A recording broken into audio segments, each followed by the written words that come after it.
Në shënimet e tij javore në podcastin Flasim, kryeministri Edi Rama tha se Shtetet e Bashkuara të Amerikës nuk kanë ndaluar vizat për shqiptarët, por kanë pezulluar përkohësisht lëshimin e lejeve të punës për disa shtete përfshirë Shqipërinë.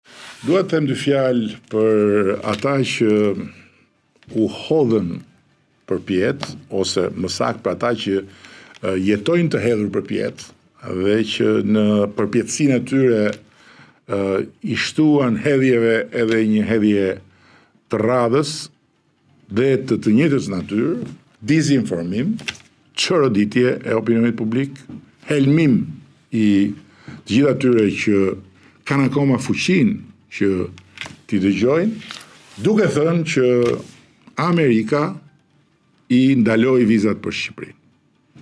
Kjo është e pavërtetë. Shtetet e Bashkuara të Amerikës nuk kanë ndaluar vizat për Shqipërinë.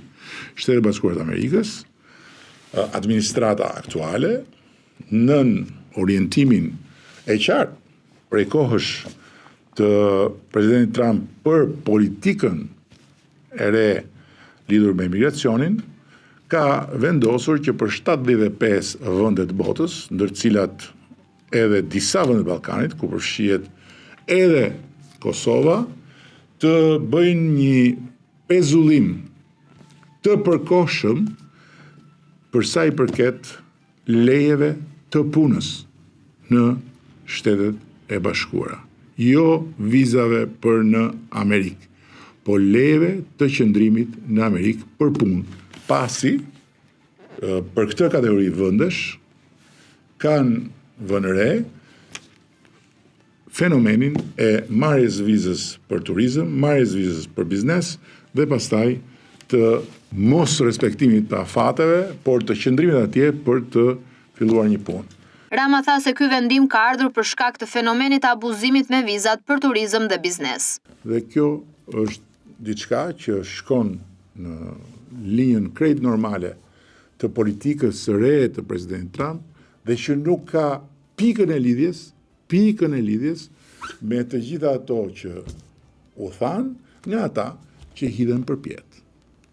Dhe që përsëri kur të bie në tokë do të shohin se tereni mbi të cilin qëndron është gjithmonë më i rrëshqitshëm. Pra do të humbin thellë e më thellë e do hidhen përpjet lart e më lart. Rama u ndal edhe tek mbledhjet e fundit të qeverisë dhe grupit parlamentar, ndërsa theksoi rëndësinë e koordinimit të brendshëm dhe përshëndrimit në objektivin e antarësimit të Shqipërisë në Bashkimin Evropian, duke i quajtur këtë një sfidë që do të bëhet gjithnjë më e vështirë. Të dyja këto takime kanë synuar vendosjen e piketave të vitit politik 2026. Dhe në ndërkohë që përsa i takon mbledhjes qeverisë, puna ka qenë një punë e fokusuar tek vazhdimësia, tek programi dhe kalendari i zbatimit të tij sipas sektorëve. Në takimin e grupit parlamentar jemi fokusuar tek domosdoshmëria për të rritur kapacitetin në funksion të negociatave, që do të thotë më shumë koordinim, më shumë ndërveprim, më shumë organizim dhe mbi të gjitha më shumë përqendrim tek ky objektiv historik dhe strategjik për Shqipërinë.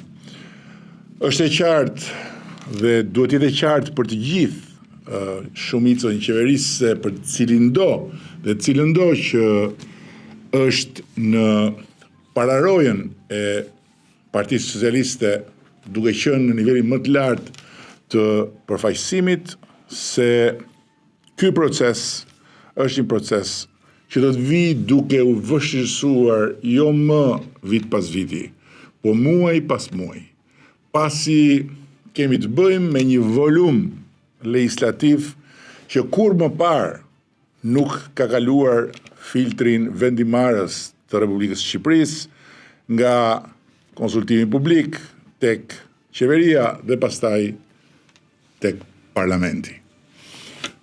Por Unë jam besim plot dhe jam I bindur që grupin parlamentar do të jetë në lartësinë e kësaj sfide. Rama përmendi edhe vizitën e Emiratet e Bashkuara Arabe, ku mori një vlerësim me medalje nga presidenti Mohammed bin Zayed Al Nahyan për kontributin e Shqipërisë në zhvillimin e energjisë së gjelbër, duke cilësuar këtë një nder të madh për vendin.